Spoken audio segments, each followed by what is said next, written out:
طبيبي قريب هل سقامي تسمع يقابلني يوم المقفى المشفع أراني إذا ما جئت يوما محمدا تحقق آمالي كما أتوقع محمد خير العالمين وسيلتي أتاك خديم ضارع الله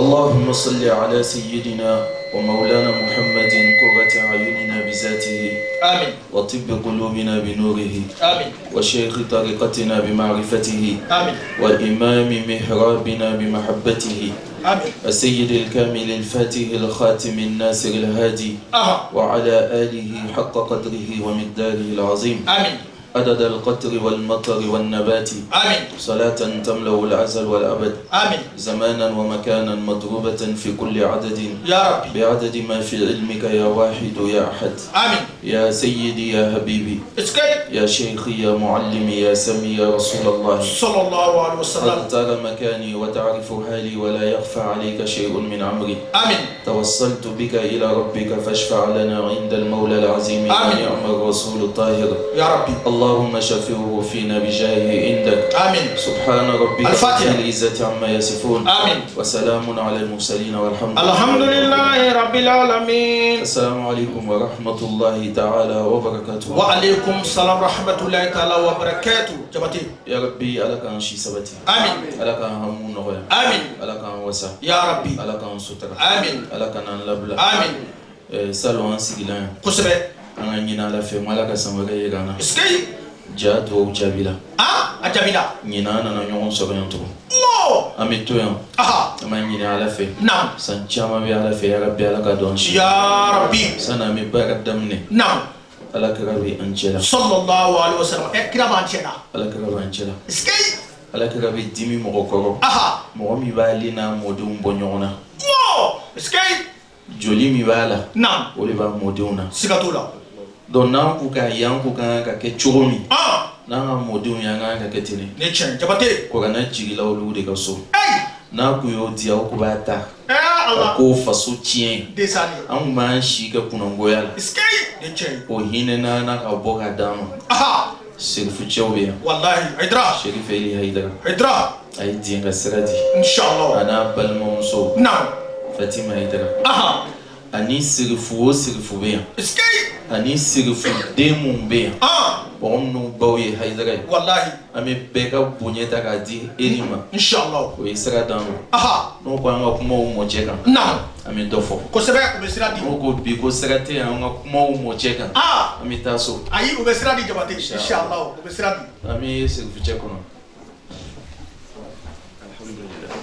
ayo ko sirabe ko sebe ala kan be sababu ya rabbi an ku ba feka bi kalan damne na'am ni hine skay balmo na'am o tala to mun ka misri kono ko tire ko fara Allah ami fa be jensal kono inshallah ami qul wallahu ka shin saba na'am kan yini ala fe ala ka hinawla ya rabbi jugu ya mi be islamaya ko na'am ni bena to islamaya ko follahara Allah niti bua ko jabate ala ka ko alika wa alika salatu wassalam na'am ako dondo bina se kuye ke islamay kwa bina gele ina fo ni tasuma kamida dama de ma kwa ya mina tege kono ha donc me fara nyon kan na'am Quand on chéri du flot, quand folie d'homme, c'est gâteau là. ça n'a même pas gâté. Inch'Allah ta'ala. Bismillahirrahmanirrahim. Bekafo. Qul huwallahu ahad. Allahu samad. Lam yalid wa lam yulad. Wa lam yakun lahu kufuwan ahad. Bismillahirrahmanirrahim. Qul huwallahu ahad. Allahu samad. Lam yalid wa lam yulad. Wa lam yakun lahu kufuwan ahad. Bismillahirrahmanirrahim. Qul huwallahu ahad. Allahu samad. Lam yalid wa lam yulad wa lam yakun lahu kufuwan ahad. Alaka hineso Ya Rabbi. Alaka yele kanda. Amin ya Rabbi. Ami ambalma chefo. Ko sebe afude. Mo be fuya chila. Wallahi mirachi. La islamusi. Jabi. Vraiment ma fo. Wallahi. Ama fo de banga baram damine. Naam. Abina nyi sambe. Escape. Ambalma che. Naam. Imam Konate. De ban nana lima sigi. Konate. Fobi. Escape afo. Ni balma yani. Wallahi Konate. Amit la ga fa fo. Ko sebe. Alaji la sinetaw. Daw. Anana domina otugu je. Naam. Ana ali ka kodam ne ñogon fe fobi. Wallahi senga ba Be na un cimetière la. Amit la ka bela jelim fo. Be. Ka do ke be. Inshallah. Ka do ñini be fe. Inshallah. Tem mi ba bolo bi. Naam. Ka kuma telia. O yo ko ala ka ya sana yele. Kira ka sana yele. Mun ko son. Naam. Kuma be sana yele ka. Parce que sana yele ke la kalo ine la. An fila kalo minani. On a kela ka chaba kalo. Escape jabate. Mais Naam. sana be wele sans fait. Ko do de ya soro duguma. Tolo. Naam. Ni duguma la kala yala. Naam. Ni saballa. Ala bi yele. Ay siga to law. Wallahi. C'est-à-dire rasul ga chidenya. Naam. Asambina ni ani wolonvla. Ashi sambina ni wolonvla. Naam. Maka ko ye dien geleya bedaka. Escape. Solution ma soro. Allah. O ka nin toro. Naam. Fo ka ta se o kubata bona be mu'it. Sadal ni ku ga mo mi saga. Awo. Kwai banu hashimi mo do nene atison. O ka lam ne ka nyome kono na no ta ka ta bon ala ka ka to sujudu. Allah. Allahu Akbar. Adun toro. Naam. Ona na ga sulmine. Al kabad kerefe. Naam. Ka kan bisi. Fo ala ka nyegje bola. Sallallahu alaihi wasallam. Escape. Abubakar nana duwani mo uche. Bakar Sidik. Longolo. Naam. Dobe faga deguka. Longolo. Naam. Dobe faga nyanika. Wallahi. Foka ta se. Naam. On a une décision ta. Kobe amba gobla slamonka.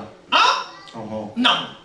O kala ka sora sibe sambina ni wolonfla. Ko sebe. O ko mo e banu hashimi. Ala ka sumo be. Ko ante feri kauma.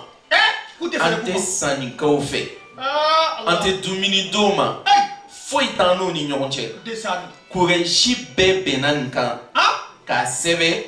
Kata noro alkabala. Sans saba. Sans saba galera. Chaque niveau galera. Namu. Ni o kube na ni marchandise maka. Ka figu kube telia kata marchandise besan. Pour que cela monte dans notre soro. Allah. Amba Khadija. Khadija tul kubra. Ne be sigala ona ya soro aljina kono muso tena doanye. Ay muso bedo. Ima nere bolu ka pardi la wa. Ala fambe sababu. Ko sebe chaka ko mandi. Amba Khadija. Namu. Ale kelene kaya no fulo labla. Depuis économie ba bolo. Fo économie bana. Fo ka bolo ba. Slama unana to. Namu. Slama kelen ku be tamago din keninta. Na ya dun. Namu. Avec les sabake. Avec tamago kolota. Avec to ka nemu. Comment qu'elle a fait? O ka yiri flaburu dun. Naam. Aye haketo foni baran kan ka noro bo mi be boa kono. O le be boss la ma. Subhanallah Mustafa. Jabate. Fa nana se dengere dollar. Naam. O ku be golota. Ame seli golomi kan. Ko sebe islama do ku ba ya seli golota. Naam. Abi ta jeni. Ka dun. Seli golo. Seli golo. Allah. Tamon serela ka seli dengere la. Oui sene. Wati do nana se jite. Naam. Mi nɔgɔ gɛlɛyara silamɛw kan fɔ ni silamɛ dɔ kun b'a fɛ ka taa ɲɛgɛn na a y'a kɛ to ka sugunɛ kɛ a b'i dogo ka taa kɛ ni su ko la a b'a balima dɔ filɛ a b'a fɔ ko ne ye ji dɔ sɔrɔ su na i t'a min wa o b'a tila u ni ɲɔgɔn cɛ. Ala ni gɛlɛya fɛ. silamɛw an ma diinɛ nin sɔrɔ ten dɛ. Walayi an ma sɔrɔ ten. an bɔra fan dɔ de. o san saba a gɛlɛyara a bɛ gɛlɛya kafiri cɛ dɔ tun bɛ ale hinɛ na a tɔgɔ ye ko hisham wulila a tagala Zuhair fɛ o fɛnɛ ye kafiri le a ko Zuhair an bɛna ninnu to yen ten wa a kɛra cogo o cogo balimaya dɔ b'a ni ɲɔgɔn cɛ kosɛbɛ an tɛ ko dɔ kɛ ka ninnu bɔ nin na wa Zuhair ko tiɲɛ na a ka d'ale ye komi ale kelen de Hisham k'i kelen tɛ dɛ ko ne bɛ n'i ye a ko an fila tɛ se ka dilan ko an ye sabanan ɲini an yɛrɛ la o tagala o ka Mut'im ye ale fɛnɛ ko ale sɔnna Mut'im sɔnni o tagala tugun o taala Zubair ye ale fɛnɛ ko a sɔnna donc o taala dafa fɔ mɔgɔ 5 bɛɛ ko n sɔnna o ko bɔ sini sɔgɔma an ye taa alikaba la k'u ka taa alikaba la o tagala se Abu Jahali bɔra Zuhair wulila ko bon k'a ka décision min ta silamɛw kama ko a bɛ ban bi Abu Jahali k'o tɛ se ka kɛ dɛ ko an bɛɛ de bɛnn'a kan ko an tɛ foyi kɛ n'o ye k'u tɛ foyi kɛ n'a ye Mut'im ko an ma bɛn a kan dɛ ko ne ma sɔn o kɛra Hisham fɛnɛ ko ne ma sɔn o mɔgɔ 5 bɛɛ wulila ko an ma sɔn Abu Jahali ko a ka nin bɛnbɛnbɛn kɛ sugaro de donc papier min nɔrɔlen don o ka golo min nɔrɔ alikaba la ka décision in ta o ko bon k'an ye t'a ta ka bɔ yen o taara sɔrɔ bagabaga ka golo fan bɛɛ donc fɔ bismika Allahumma a ma s'o ma a ma se ka Ala tɔgɔ dun Ala tɔgɔ bɛ fan min a ma s'o ma mais k'a tɔ bɛɛ dun ka ban nin kɛra waati min décision bɛnna mais Ala ma tila Ala kɛra jigi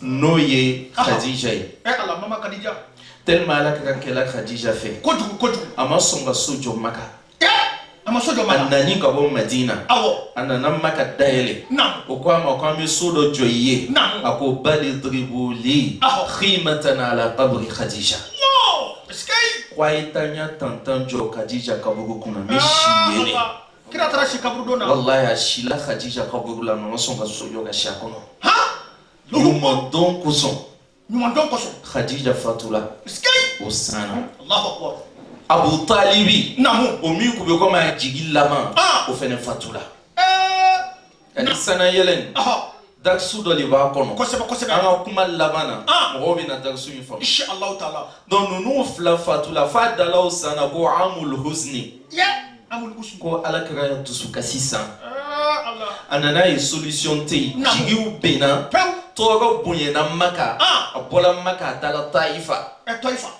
min kɛra Taifa a bɛɛ b'o kalama a segintɔ ka bɔ Taifa a tɛ se ka don Maka donc a ka kafiri dɔ deli ko ye sabali ka to a bɛ don Maka n'o tigi ɲɛda ye arabuw b'a fɔ ten ko dakhala fulana ala wajhi fulan c'est à dire ele b'a tigi garanti ta ko a bɛ donna dugu la ni ile ya nali le foyi kana sɔrɔ ne tiɲɛ Rasul fila bɛ donna faso la ni mɔgɔ dɔ tɔgɔ ye a nana don waati min na o kafiricɛ fɛnɛ ko a ma ko bon i donna ni n tɔgɔ ye mais kana Ala ko kuma fɔ dɛ a ko n tɛ se k'o kɛ a ko bon ne ka n tɔgɔ b'i kan o t'a labila ni ye juguw ye wa Rasul tola nin ɲɛni de la n ka bɛ Rasul jumɛn de ma Jibrila bɛ min garde Rasul juma zabaniyataw bɛ min ya disposition na Rasul juma Rasul min n'a ka fɛn dɔ ŋaniya n'a ma ŋaniya changer Ala b'a kɛ sanni a b'a ɲininka donc o kosɔn ni jugu tun bɛ Ala kɛra la i hami no n'a kɛlɛli ye waati min o y'a sɔrɔ ale hami no joona joona n'i dɛmɛ ye Ala k'i ni kɛlɛ ni nana kɛ ka kuma teliya Ala kɛra dalen no don dɔ o y'a sɔrɔ solution banna a dalen bɛ alikaba la Hijru Ismail yɔrɔ la dɔw ko Ummu Hani fɛ yen maa ko bɛ Hijru Ismail la Jibrila nana kunu a ko Muhamadu wili Jibrila ka Ala kɛra disi dayɛlɛ o don siɲɛ filanan a ka disi dayɛlɛ a ka dayɛlɛ a ka dusukun bɔ Ala kɛra ko a k'ale dusukun dayɛlɛ a ko a k'a fa Ala don nɔrɔ la ka tila ka datugu a ko a ma ko an ye tawafu kɛ o ka tawafu kɛ siɲɛ 7 tawafu 7 n'a bɛ banna ala ka ɲɛ bɛ buraku lɔnni na Jibrila ko a ma ko bi ko an bɛna taa sanfɛ mais Jibrila ka mun fɔ an ɲɛna o y'a sɔrɔ ala ko Jibrila ma a ko jigi i bɛna Muhamadu nɔfɛ a ko bi ko a ni ne bɛna ɲɔgɔn ye o kɛra Rajaba kalo a su 20 ani 7 ka taa bɛn tɛnɛ su dɔ ma a ko ne ni alakira bɛna ɲɔgɔn ye sallallahu alaihi wasallam Jibrila ko ala ma ko mɛ n'a ka ɲɔgɔn ye ko a bɛna mun fɔ ala ko Jibrila ma ko asrarul muluki la yaqifu alayha mamlukun ko masa fila ye ɲɔgɔn ye ko jɔn tɛ bɔ o kalama masa fila ka ɲɔgɔn ye jɔn tɛ bɔ ala de b'a fɔ la Jibrila ye ko masa fila ka ɲɔgɔn ye ko jɔn tɛ bɔ o kalama Jibrila y'i ta ye ci le maa min na min fɔ danfɛn tɛ se ka bɔ o kalama a ko Jibrila ma ko taa alijana kɔnɔ i bɛ taa buraku ta Jibrila taara alijana kɔnɔ a taara buraku caman ye maa ye min ye ko a b'o ta a y'a ye o i mabɔ buraku tɔ bɛɛ la a b'a kelen na a ko mun b'i la buraku ko a ma ko depuis ala y'ale dan n'a ka yiri filaburu min ye alijinɛ kɔnɔ Muhamadu tɔgɔ b'a sallallahu alaihi wasallam n'a ka ji min woyotɔ ye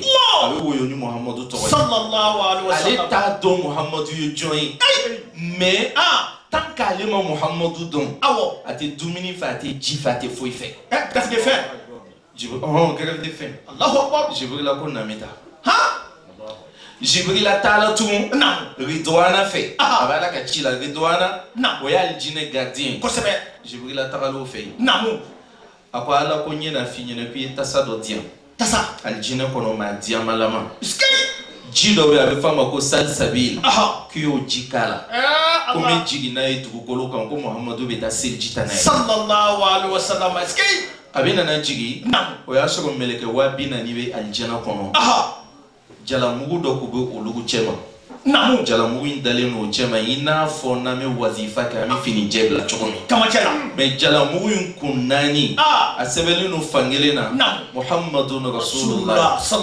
sɛbɛnlen no fan dɔ in na Muhammadun Nabiyullah fan dɔ in na Muhammadun Habibullah 4 na Muhammadun Safiyullah mɛlɛkɛ 10 sigilen no a fan bɛɛ la o bɛ salatu kɛla jalamugutigi ma san 40 sani sana yɛlɛ dun cɛ a nana fɔ ko ka jalamugu ta ka taa n'a ye Jibrila ka jalamugu ta dɔrɔn mɛlɛkɛw kasila kasi ko mun kɛra o ko ala san 40 an bɛ salatu kɛla ni jalamugu kɛrɛfɛ jalamugu ka kan ka taa di jalamugutigi ma bi ala anw tɛ jigin ka taa ɲɛda Muhamadu ɲɛda kan wa ala ye kanu ye sa wa anw tɛ Muhamadu dɔn sa ala y'an ta non an t'a dɔn dɔ fɔ an ye jabate anw n'a tɛ niveau kelen na o ayi an tɛ o kosɔn n'i bɛ to k'a fɔ ko Muhamadu ka fisa an ye i k'i yɛrɛ bila classement na le o ele tɛ o ne tɛ a ma fisa anw ye anw tɛ ayi pewu n'i k'i bɛ calcul daminɛ n'i k'i bɛ zero jate a la a bɛ ɲɛ ayi a ti ɲɛ anw ye mubaharaju le zoro ala k'an bɛ sababa ma mɛlɛkɛ 40 n bɛ fɛ ka to yan tɛmu kɔnɔ le olu tugula kɔ ka jigin Rasul willa a bɛ nana seliji ta kosɛbɛ seliji bɛ ta la a ka Jibrila ɲininka ko ji in bɛ ta kɛ di o y'a sɔrɔ Jibrila ka tasa dɔ ta seliji ta ji bɛ kɛ o kɔnɔ Jibrila ko ala ko n'i tilala seliji ta la ko k'i ka seliji ta ji ta ko ka taa alijinɛ hɔrɔnmusow ɲɛda ko n'a ye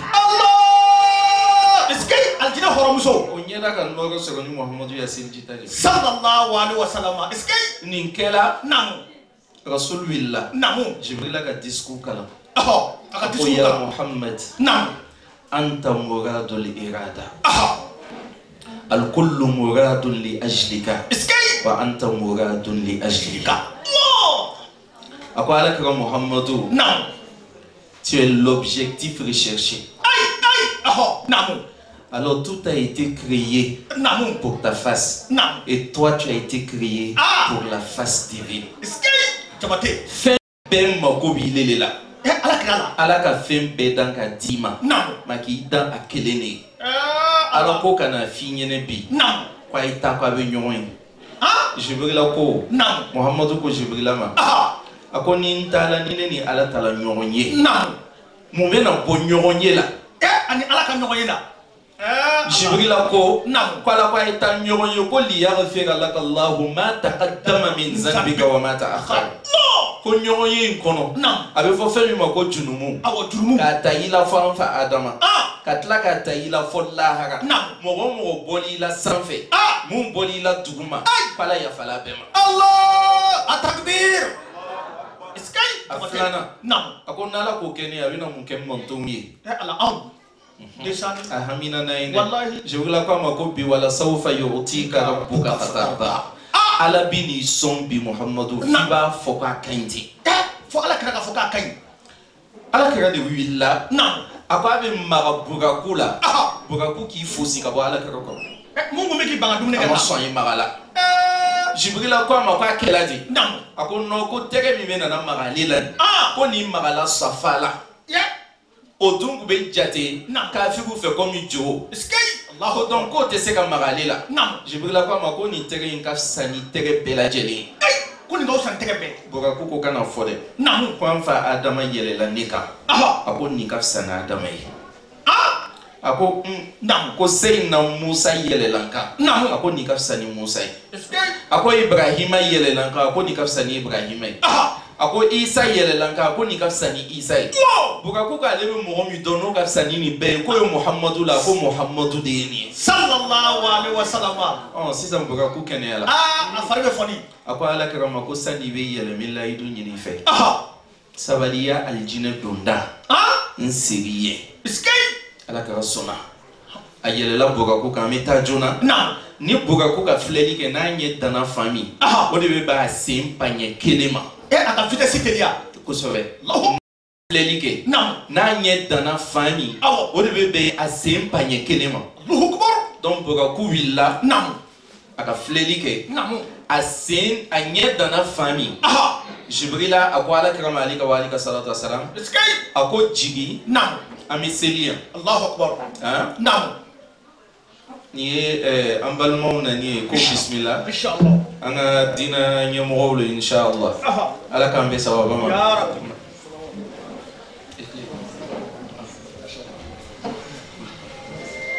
ala k'an bɛ sababa ma donc Jibril alayhi salam a ɲɛ danna yɔrɔ min a ko ala kira ma ko jigi k'an bɛ seli yan k'u bɛ seli Rasul ko a ma ko yan ye yɔrɔ jumɛn ye Jibril ko alayhi salam a ko a bɛ fɔ yan ne ma ko Baitul Lahami ko Seyina Isa bangela yan ne kosɛbɛ donc ala kira jigila a ka joko fila seli Seyina Isa bangeyɔrɔ la o wulila tugun o décoller la o sela fan dɔ la ko jigi bɛ joko fila seli yan a jigila a selila yen a ko k'a bɛ fɔ yan ne ma ko Turi Sina ko ala ni Seyina Musa kumana yan ne n bɛ posi dɔ ta yan mun de kosɔn ala kira jigila ka seli ala ni Seyina Musa kumana yɔrɔ min ma ala dun ko kuranna kɔnɔ waati min na Seyina Musa sela o yɔrɔ la ala ko a ma ko ikhla'na alayka innaka bil wadi al muqaddasi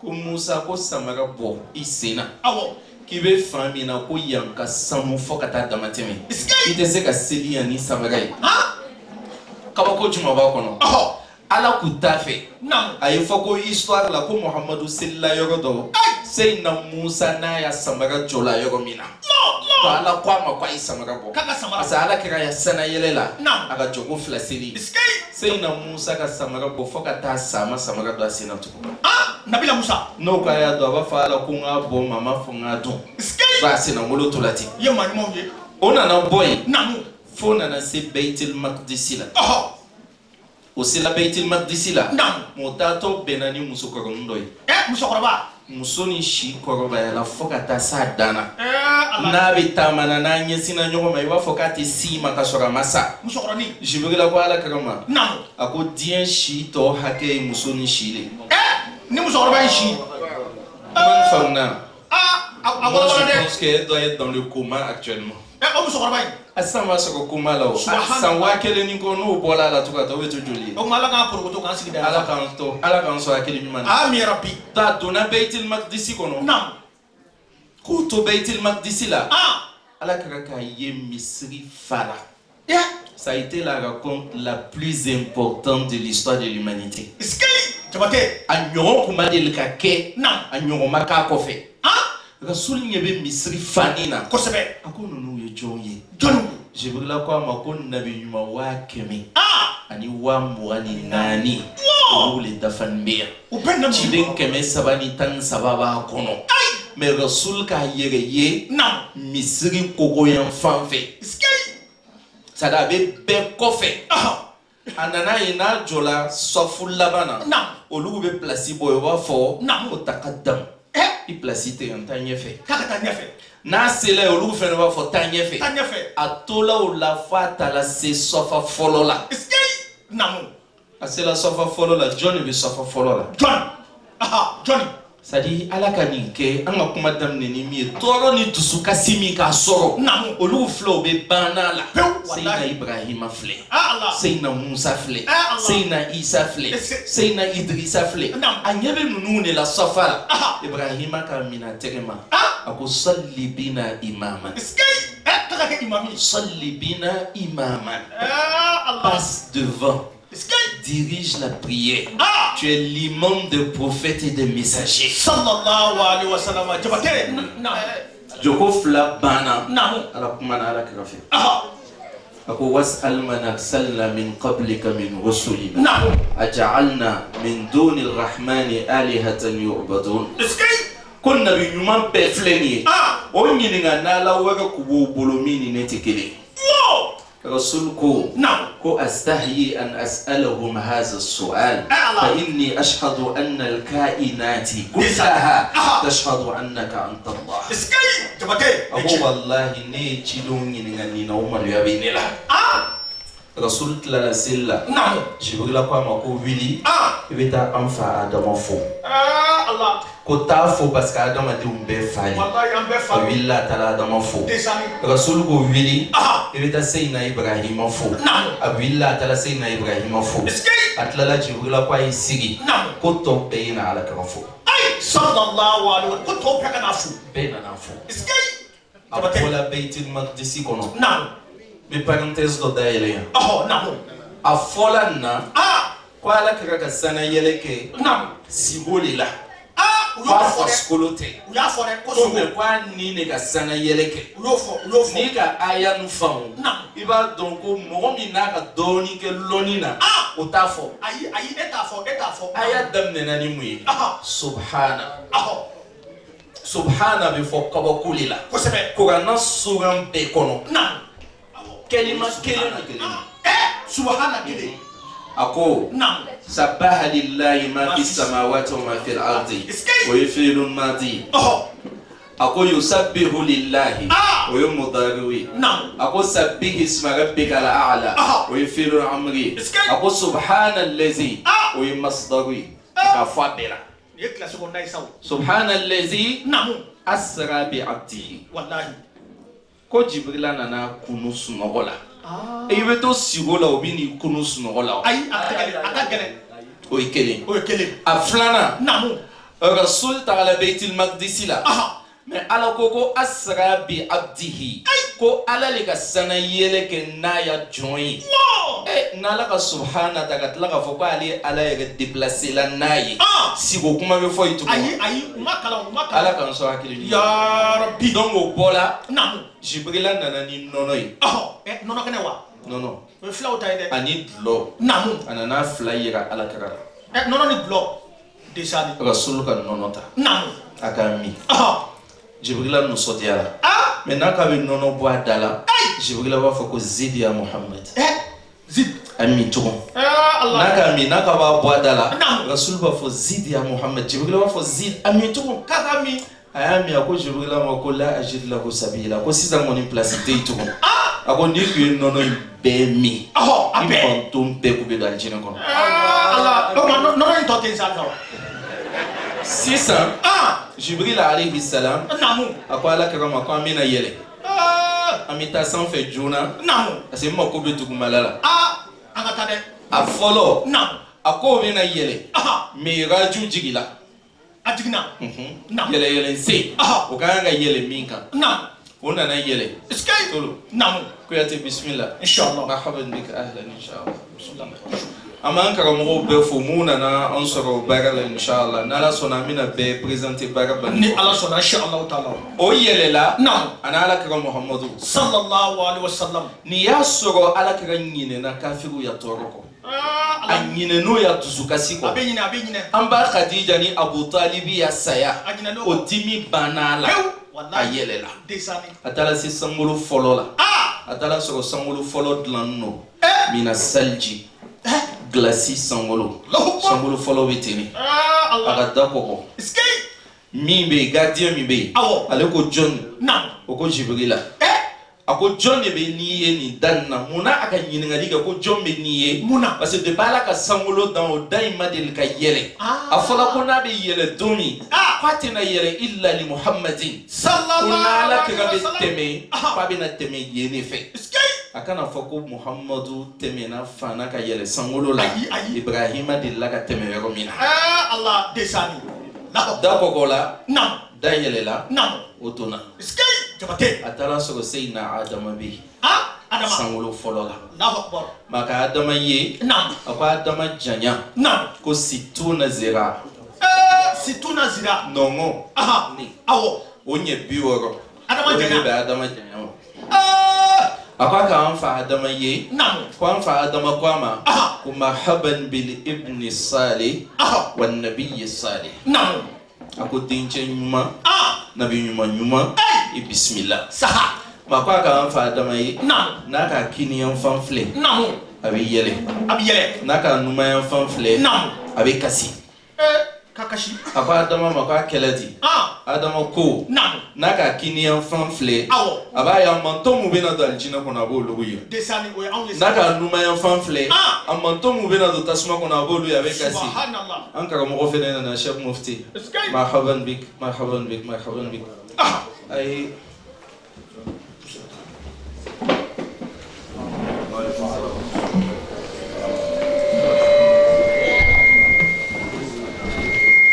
ala ka ambe sawaba ma amin ya rabbi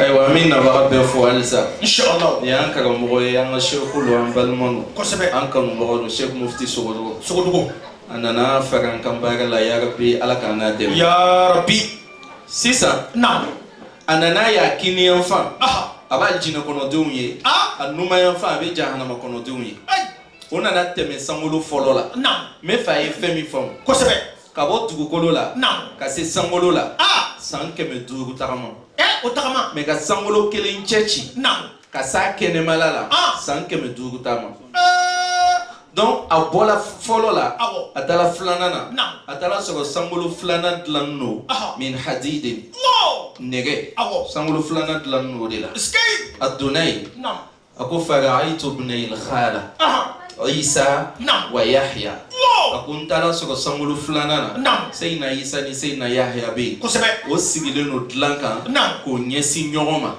olugu ye génération kelinge mais Isa ni Yahya no kube kuma Yahya Isa ba fo Yahya ma kuile kafsanine Isa bo de fo Yahya ba fo Isa ma ki fene kafsanne ni Isa ka Yahya nyininga Yahya ba fo Isa ma kwala kile dan kabako danina afamna fatila babila wallahi Isa go Yahya ma ki kafsanine que parce que ne ka salamu bla nyerema Isa ko le wassalamu alayya yawma wulidtu wa yawma amutu wa yawma ub'asu hayya ako me ala li ka salamu bla elema ala ko wassalamu alayhi yawma wulida wa yawma yamutu wa yawma yub'asu hayya ko don o de bi sayanne ko sebe baw betini wallahi ma baw betini desani sadi mo baba ye boy ka foto kene ne be wallahi ona na ta se flana na ko luguye abola sangulo flana na tala sabanana nam asela sangulo sabanana atala soko sangulo sabana dlam no min no hasin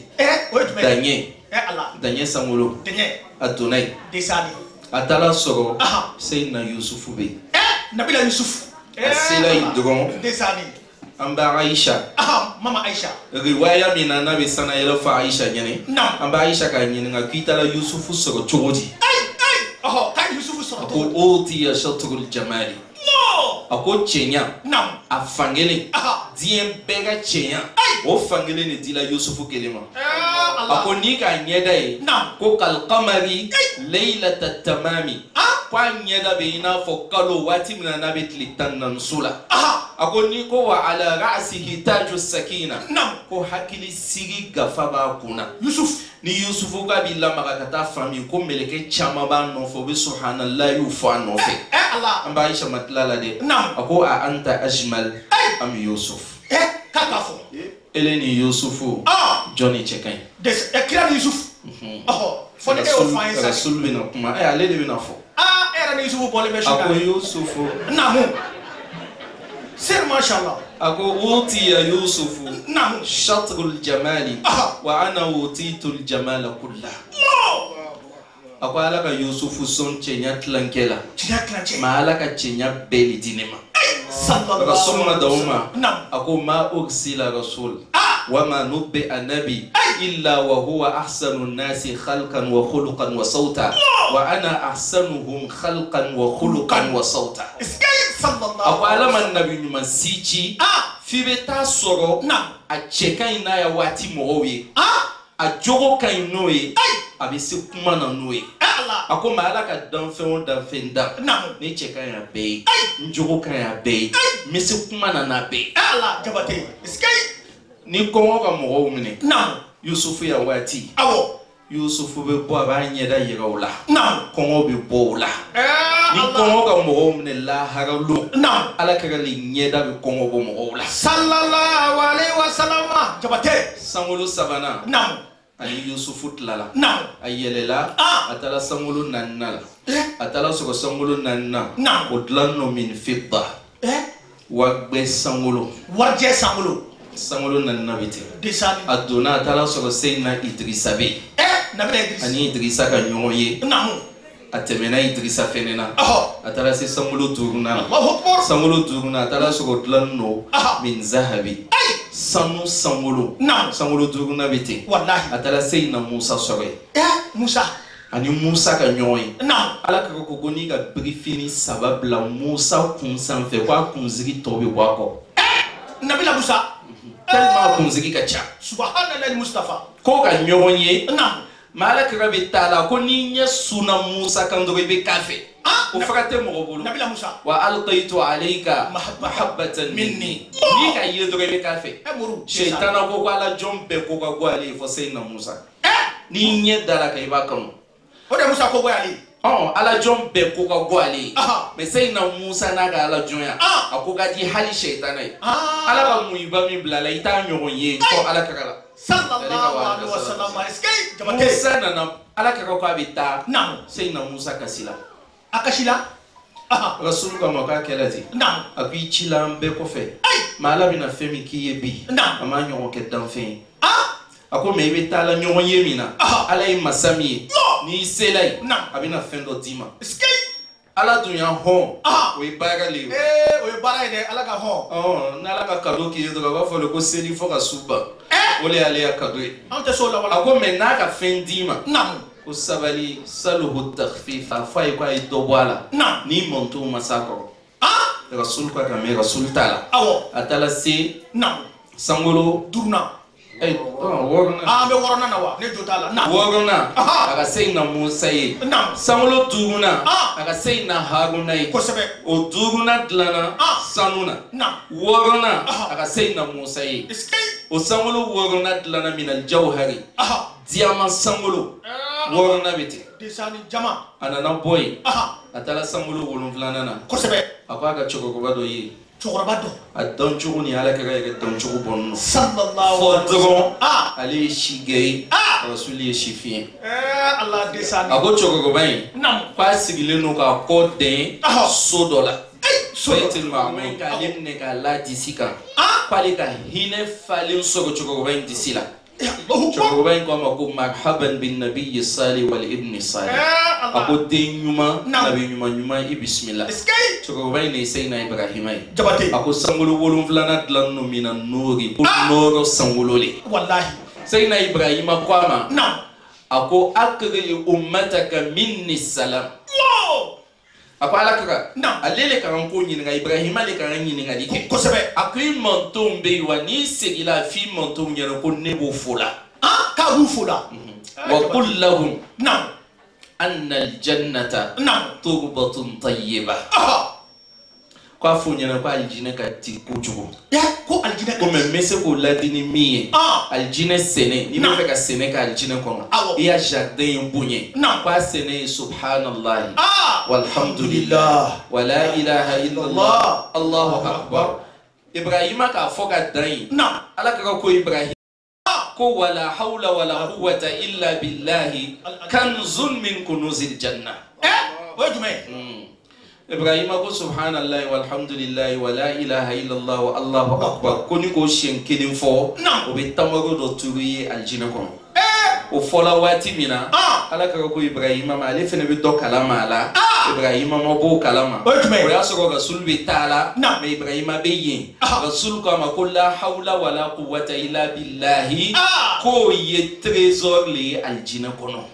k'o de ye alijinɛ trésor ye la hawla dɔw ka ɲɔgɔn fo ten o de kosɔn n'an bɛ seli la an bɛ salatu kɛ Ibrahima ma mais Ibrahima ko k'a fɔ anw ma ko assalamu alaikum dɔw fɛnɛ b'a fɔ ko wa alayka salamu ya Ibrahim a nana tɛmɛ sankolo 7 na sisan ko bɛna daminɛ a kun ma daminɛ fɔlɔ kɛ depuis o ka voyage daminɛ n'o ka fɛn o fɛn ye Ibrahima alayhi salam ala kira ale le bɛ Jibrila ɲininka ma haza ya Jibril ma haza ya Jibril Jibrila nin ye mun ye Jibrila nin ye mun ye ale le bɛ Jibrila ɲininka mɔɔ nana taa se 7 na waati min Jibrila yɛlɛmana a kɛla mɛlɛkɛ ye sara k'a ya sawura zati ta a y'o yɛrɛ ta 7 na a gama 600 Jibrila k'a bɛɛ wolo o yɔrɔ la ولقد رآه نزلة أخرى عند سدرة المنتهى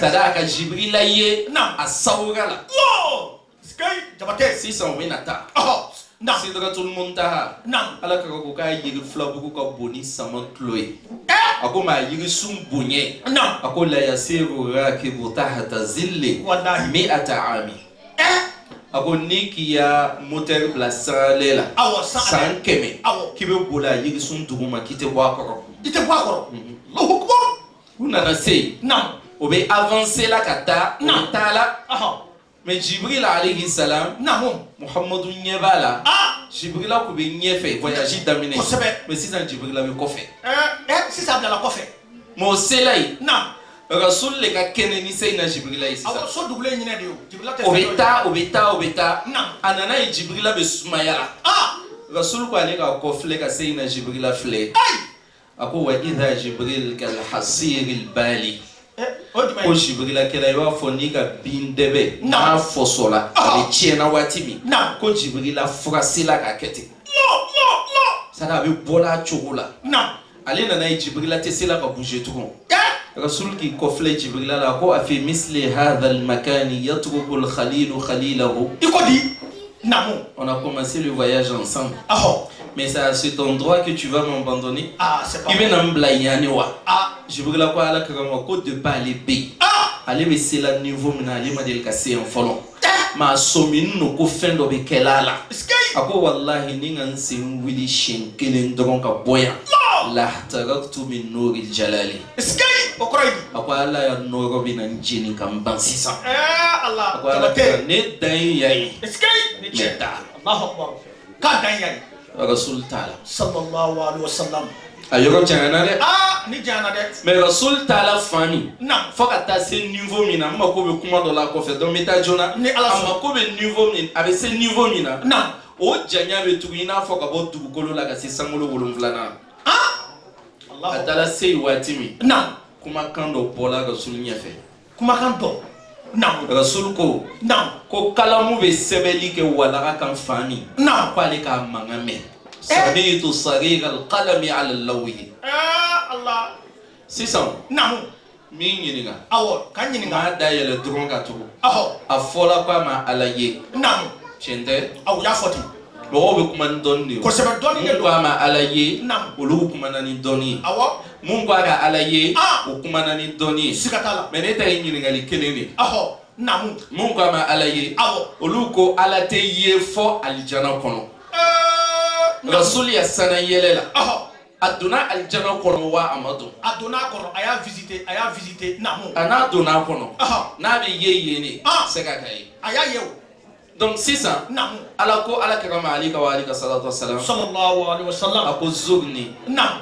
kumfo ay manganda namu akumfo aha rasulna nafako attahiyatu lillahi iskay الزاكيات لله الطيبات الصلوات لله نعم سيسا عليك كعجابي والسلام عليك أيها النبي ورحمة الله وبركاته اسلامو نعم نيوني ميكان كوني نيونجي اوكيلا الله ديسا سيسا رسول بولاي أبي سيجيلا أبنا جيجي نعم أين جيجي جونا سير كلموا الناس على قدر وقوله نعم أبي جيلا أنا ناسي سامولو ورنا سينا موسى كاكومي أبي نالا بنا موكا نعم أبا مديما كيغاتا ديما توما أبو فردا بيدورو أبا كاتشا بيدورو كو سيغي وكاتشاني كابا ميغا سولكولو ين جبريلا تي تكوني aka ke chogo di ka segi fa nona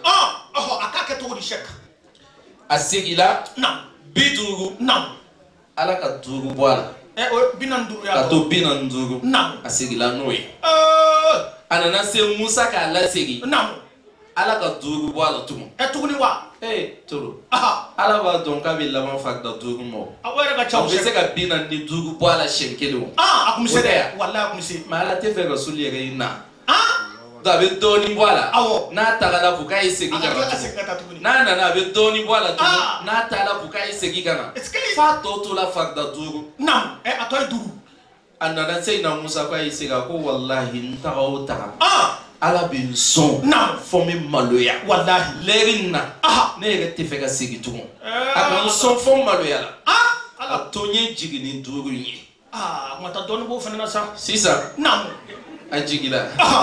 Araka beso namu rasul nana meni tama minkela nam rasul ku daleno dlamika anana soro kalaya mi be dlana masuma ni voyage jamba ni dala yoro dola nam ida yoro be chauffer doni ko sebe ni willa nam o periode kona ya tani ka segila dlan kalaya masuma Allah ni ale jabate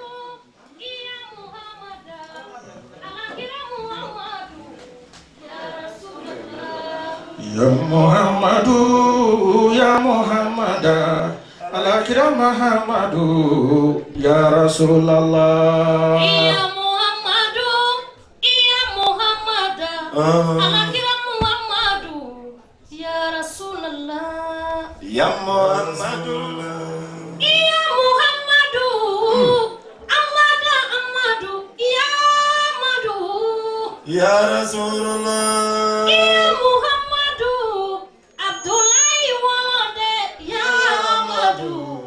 Ya Rasulullah, Ya Muhammadu, Amina Wolode, Amadu, Ya Rasulullah, Ya Muhammadu, Sonali Tigeba, Amadu, Ya Rasulullah, Ya Muhammadu, Sanayele Folofolo, Amadu, Ya Rasulullah, Ya Muhammadu.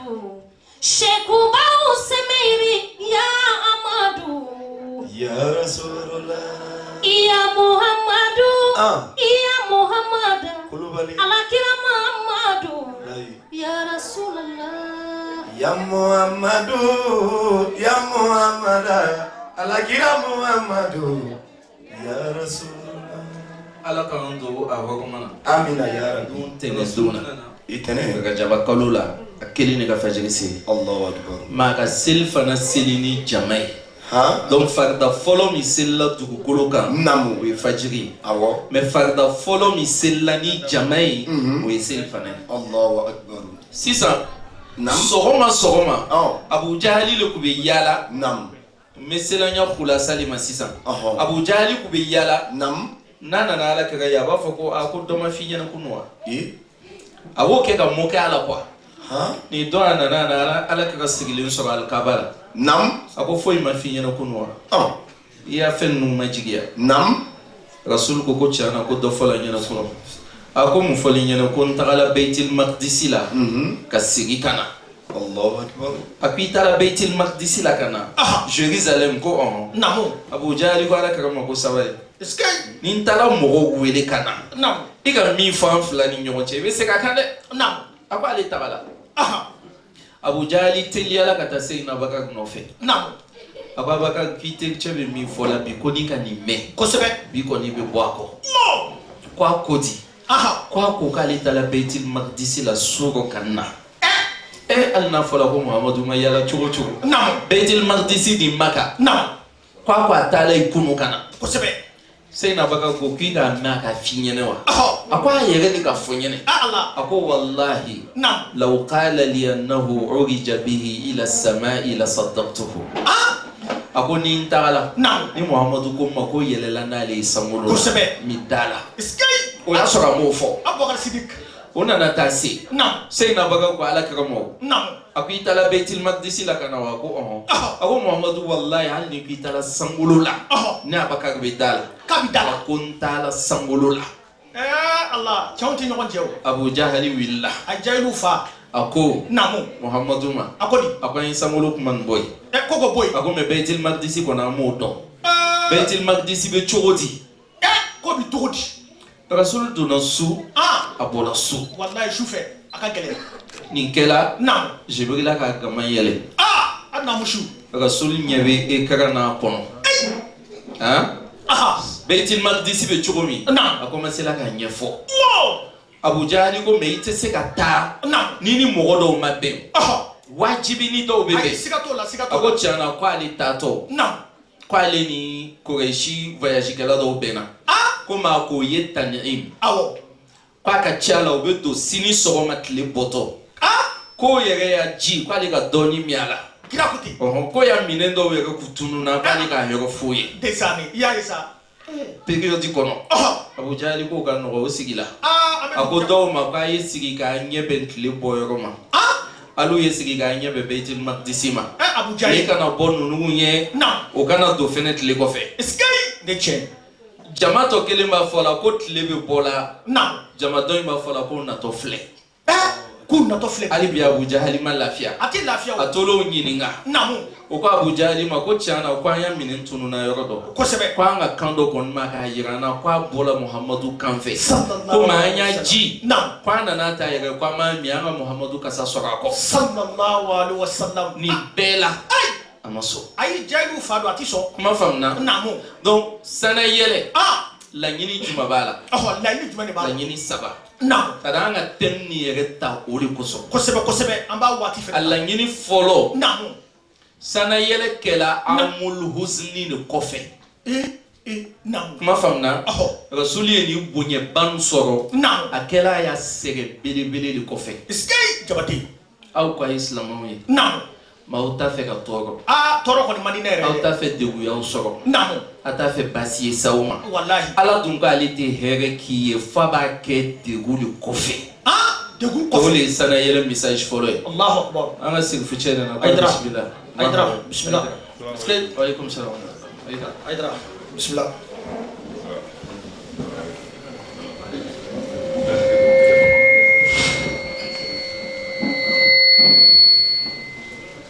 nin ye hikma fɔlɔ ye sana yɛlɛ la an ye Ala kira ka gɛlɛya bɛɛ fɔ sisan bɛɛ y'a faamu mais n'o gɛlɛya dala adamaden o adamaden kan bi i bɛ bɔ silamɛya la i bɛ bɔ diinɛ na mais Ala kira k'a ta ku gɛlɛya bali kɔfɛ sana yɛlɛ kɛla n'a ye donc bɛɛ y'i ka gɛlɛya ku sini nɔgɔya kosɔn Ala t'a nɔgɔya abada f'a y'a gɛlɛya fɔlɔ ni ye hikma fɔlɔ ye kosɛbɛ a hikma filanan naam a nana bɛɛ kɔ naam ala k'a bila bɛɛ ɲɛ wallahi diɲɛ problème ye ne ye o siga t'o la n'ala ka min kɛ min ye a ye sɔn o ma siga t'o la a jabatɛ yɛrɛ hikma filanan ye nin wallahi jaa ciden nabi ɲuman 100 ni 24 hasidi kelen kun t'a la asidi kun t'a la kelen a kun t'a la i y'an ka bana fɔ bi dɛ jabatɛ kuma ni faamuna naamu nabi ɲuman bɛɛ sɔnna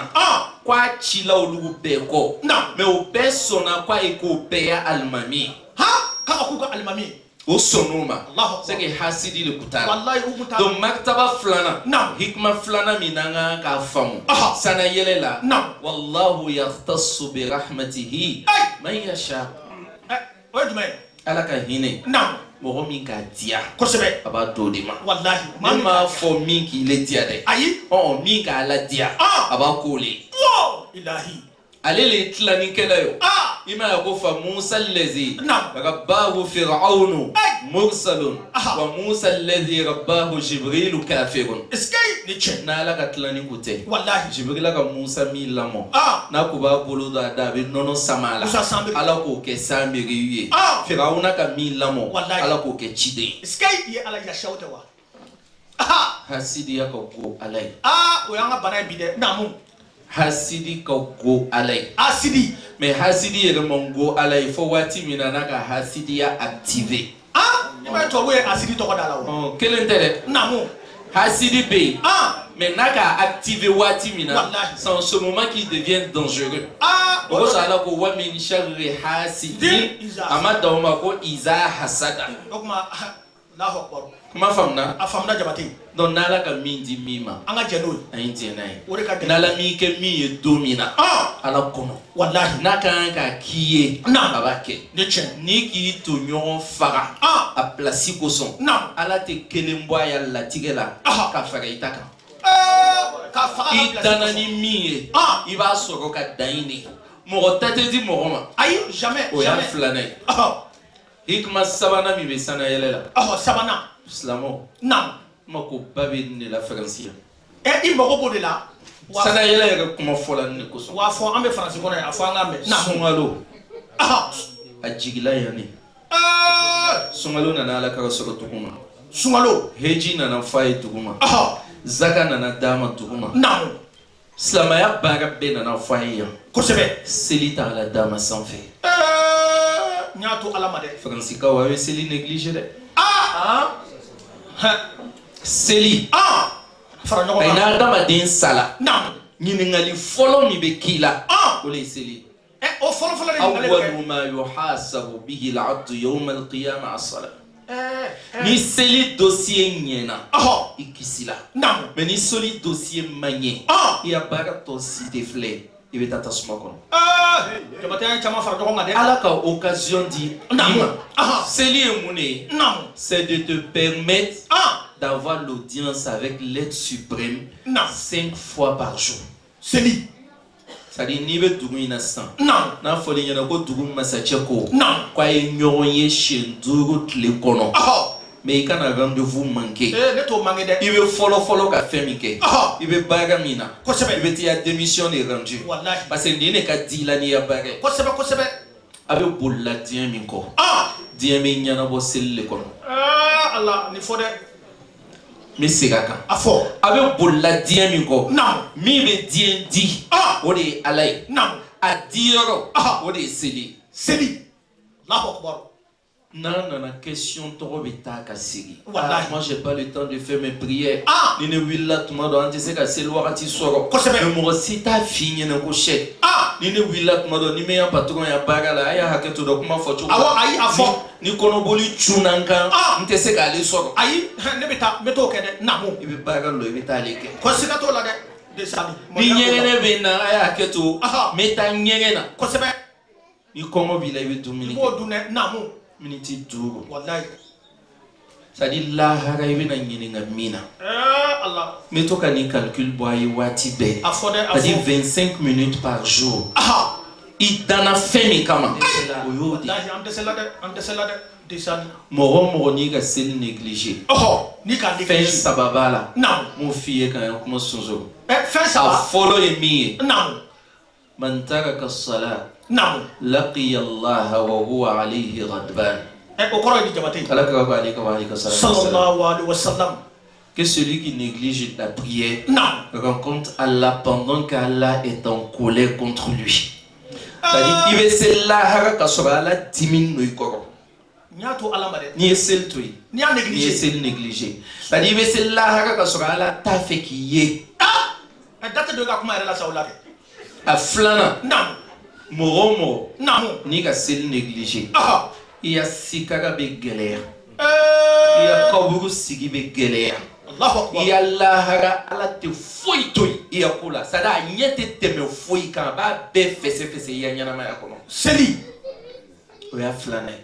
نعم A sabana. aha Moromo ni ka sel négligé. نعم Ina ala ka te nyon ya al kamo. صلى الله عليه وسلم. الله الله Fransikaw. نعم Dien mina ban. jabate abina bane De pa nana be bolla ko. wallahi ngama bwa ko folo de namu Ama soro. namu Ama yere soro. wallahi Ama so soro. namu C'est-à-dire depuis à dimsema. Ayi a ke to kuma fo cogo la. ayi Abe bolla ko fo ka ta ko abako. eskay ajien Wati do sila. namu Ay posta. wallahi Allah ha nyini damne. Allahu akbar jabate Wati do sila. namu Ay posta. namu Ka anna kunke. Allahu akbar Ka anna kunke. Allahu akbar Na fola sisan ko en sal ni datugo.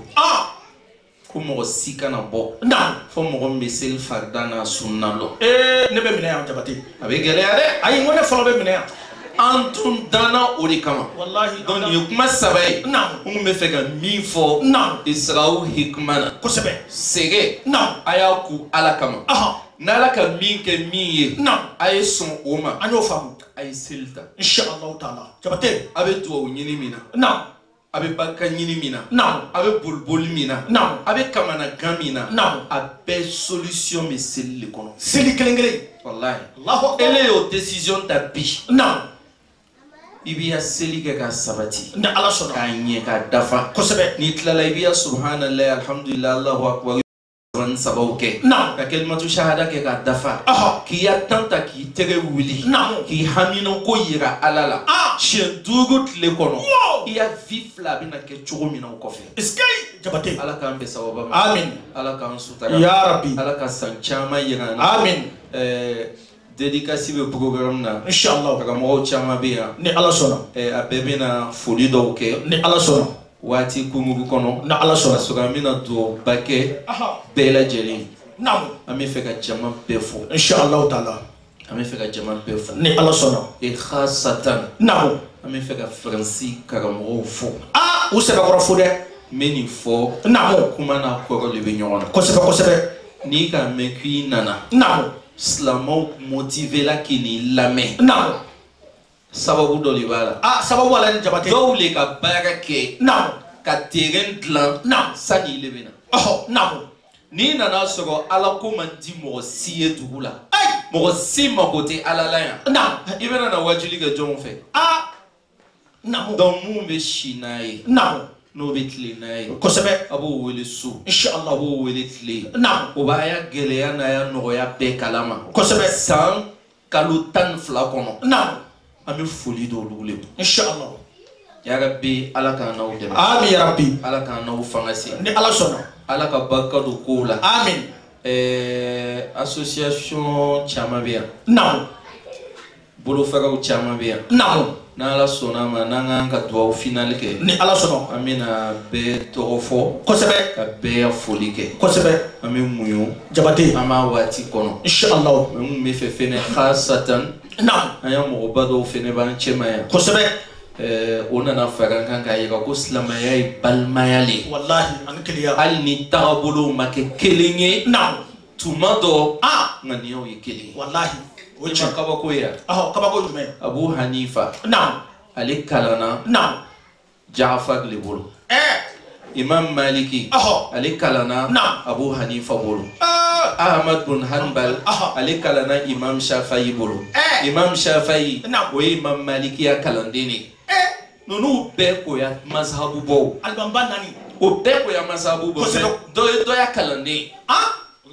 وبعي كفو اختلاف أمتي رحمة والله مطو يفوم يوكو لونينا وفني هنا دوري نيتشن جبته أنا ما دين سكا بدو أي الكلام لله نعم لوني كلا دو دونا مدينة أتلا تشدو سوي نعم تشين مسلا تشين فني دوني كلا نعم متشين بنا السلام لا جوكو السلام عليكم ورحمة الله السلام عليكم ورحمة الله السلام كفوشين فلا أكوا كويا لا لوني كلا نغني نغاكو ما هذه التسليمة الثانية سلام فلانا bolani ni mi me cheki yele makanyi ngako ahafazta sunnata kullaha ala kaga ya sunna be hadisa be bi kuna wa aya betene kunga betali kuna ako nisfu bi kuna wa tlankele bi kuna wa ako tem kuna ako ma tlan sabana sulusu bi kuna wa ako chana ko bali kuna ako ijali taslimata thaniya fi sulusayn alladhayn lam tahfazhuma iskay to miti kuna salamu fulanan balillah Allahu akbar bismillah bismillah jabate bismillah ko ibe salam flana blala don an balma salo an balma jani anaka jama'u ku binai ko sebe tawabulu tekele wona na balma ya yira onyana an balma fene na nabi inshallah khalil dumiya inshallah ndilla ka yira ya ko sebe ne ya faransin na li folo inshila so folo mi kono o ya le de ka soyi o sita kayira onyana donc a bien inshallah ani OIF na Allah sona OIF olu ga bina tlaka moto wala kofe na Allah sona anya ni jamana islamaya kosobe ama fo nga tombe la bilima na oredo inshallah au secrétaire général kosobe o fenevinayi ni Allah sona dama fa alhamdulillah rabbil alamin islamaya balmaya kosobe abi sabati la kata ni Allah sona na bulu kele namo mo bi hakili soro lawla ni Allah sona ala kan so hakili nywana amin wa sallaitu fi thani ala khairi khalqihi amin muhammadin man zaha الضلال والغلط وآخر دعوانا الحمد لله رب العالمين آمين والسلام عليكم ورحمة الله تعالى وبركاته اللهم صل على سيد الكونين وما صل لما سبق ناصر الحق بالحق والهادي إلى صراطك المستقيم وعلى آله حق قدره ومقداره العظيم si ça me doit labana ni mo mi te fa ya maulidin na liye ke fuye ay sabati donc ami tandi bema beje ka sabati ni mi ta fe ayan na liye ke fuye beje be sabati alhamdulillah ni che me fe ka kuma kele ni fo ni kene alul beiti kala sababu ye ka sigi alul beiti fene denbe Cheikh Tidiane ka kalandena noye Cheikh Tidiane Jabate ngube fe ala nyefe ala kara nyefe ni kenenka kuma o kuma fola nele ka fo Allahu akbar do kela mogo gasila nele doni gasila sabu nele ka wele au nana togo mi ka usoro ya aka soro nele kama mama usoro ne kama ala kaka kanu mi ka asia aka usoro ala kaka le kama andunga ala kaka ya sere fo ala kaka ka kanu seren do ise afenema ale ka keneka o yika kuma bo sababu ye lahara don namu korolon mo sini timite wuliya imam ali karamallahu wajha akwa alima del ka fuyi ke moye alima del ka fuyi ke mola ko chodi ako man amila salihan fali nafsihi wa man asaa fa alayha ni ka ko ke moye ibeta nafasoro lahara ni ka ko ke mola ibeta hake soro lahara donc me fe ala kama ala kama kayya fadali befe Allahu akbar ala kama ala kama nele ka o nele ka o tebu nele ka o toro nele dona o gasila Allahu akbar aw nana ala kama ya kene kan asarabi ali bolo ali bina o sara inshallah kuma flana miye min saraw ala kelena ano ala kaka kelen duskun ba lili bolo ni kon kana kauma basiye ala ko ala kama ko na ya bunye ana ya martaba aqul law anfaqta ma fil ardi jami'an ma alafta bayna qulubihim Qual ni ka dugukolo fa sanu ni diamana. Ka do adamadenw na k'i b'o dusukun bɛn kelen ma k'i tɛ se. A ko walakinna Allaha allafa bainahum. A ko Ala de bɛ dusukun kɛ kelen ye. An b'an sara o Ala la.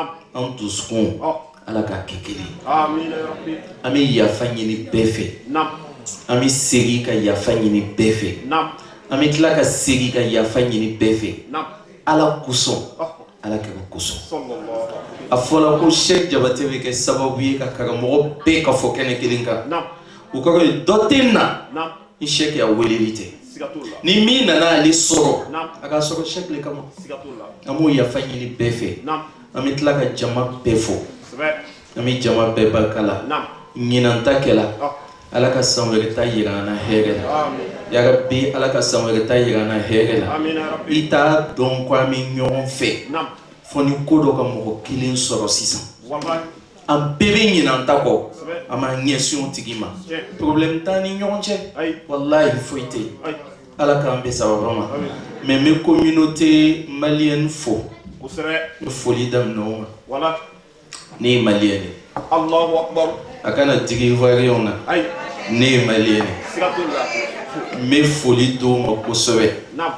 Waati min na a kalayala Maka. Ala ka kala Madina ye. A kalayala Abidjan. O ye n ya dugu ye. Ne bolila ka taa n ya Madina. N ya Madina le ye Mali ye. Mali diyala dɛ. Mali diyala. Mali diyala hali bi Mali diya tɔ bɛ n da la a ma ban fɔlɔ. N nana sɔrɔ Abidjan fɛnɛ ko k'i tagala k'i mɛnna ko na. Donc kɛla nationalité caman tigi ye. An b'o fo kosɛbɛ. An bɛ tila k'an balima dɔw fo.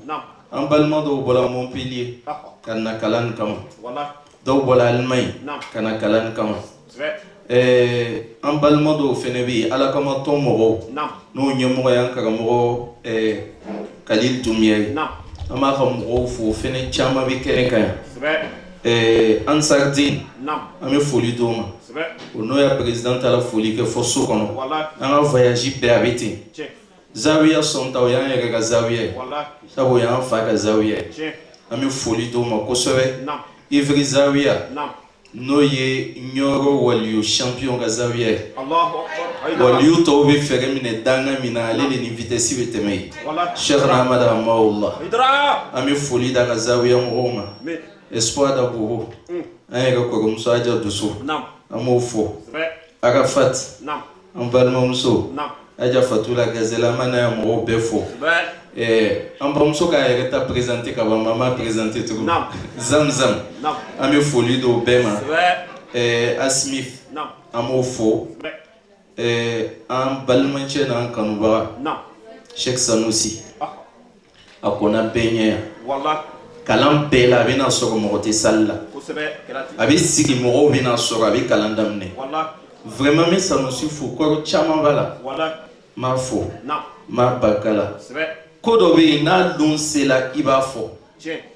Ne balimacɛ ni n ya Shuaibu. N ya Shuaibu le. Sheikh Baba Jalo. N bɛ foli d'a ma kosɛbɛ. Min nana Faransi. Sunkalo kɔnɔ. N taara Sagababa la. Mo min nana Faransi. A ko n bɛna cɛ dɔ yɛrɛ numéro d'i ma.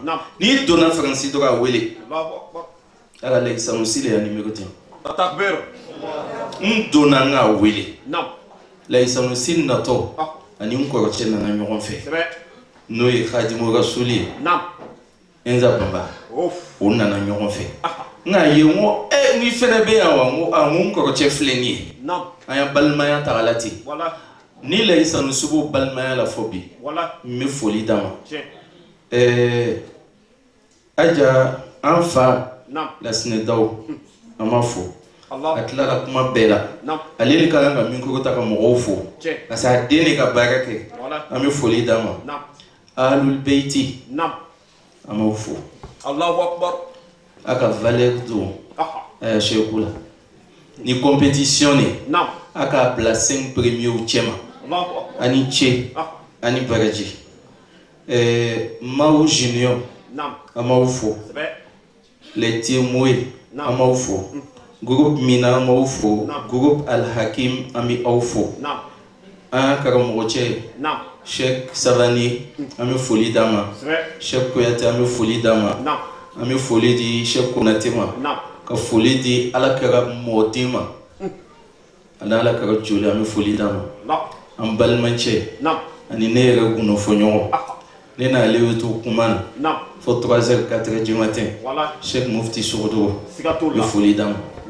on s'est dit tout n'a fɔla tout ni ka tout sɛbɛn ni majuscule ye an bɛ ten de an bɛ foli d'a ma vraiment an bɛ jama bɛɛ lajɛlen fo an bɛ fara ɲɔgɔn kan anw tɛ dugawu kɛbaga ye an bɛna dugawu di Serifu cɛ ma a bɛna fatiha kelen ta an bɛɛ bɛ don o kɔnɔ in sa'ida kalbun bittiba'i ali kahfin kayfa biman tamassaka bi ali muhammadin ni wulu sela ka kunadiya ko a tugula kahfi mɔgɔw kɔ a ni tugula Serifu ko i bɛ kunadiya sɔrɔ les amis du paradis o ye ne yɛrɛ ye association filanan ye faransiya n'o ye Cheikh Mufti ya association ye an bɛ foli d'o ma association do diene an bɛ foli d'o ma association da ɲama an b'o fo diaspora dengeli an b'o fo go Fatima Zahra an b'o fo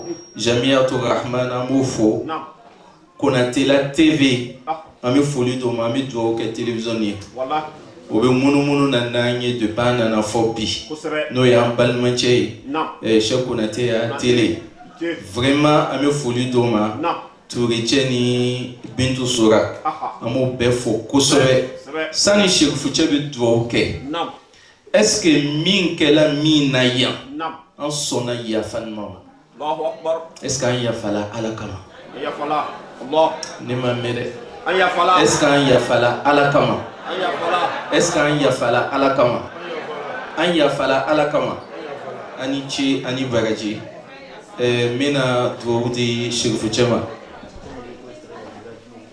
ko tɔn dɔ bɛ ko al-Isra wal Miraj olu fɛnɛ bɛ yen an bɛ foli d'o ma an da ma se mun tɔgɔ ma o y'a faamu tuma dɔw papier de b'an bolo an bɛ yafa ɲini bɛɛ fɛ an m'a ye ne ka bɛɛ tɔgɔ fɔ n ma n yɛrɛ fo donc da ma se mun tɔgɔ ma olu ye fara ne kan ɲininkɛla an n'u le kɔ Ala k'an bɛn sababa ma n'Ala sɔnna ma Serifu cɛ bɛna dugawu kɛ a bɛna k'a mɔcɛya kɛ la a bɛna kɛ an karamɔgɔ n'an kanubaga Baba Jalo ka kɛ la a bɛna k'a yɛrɛ fɛnɛ ka kɛ la inshallah wassalamu alaikum wa rahmatullahi ta'ala wa barakatuh.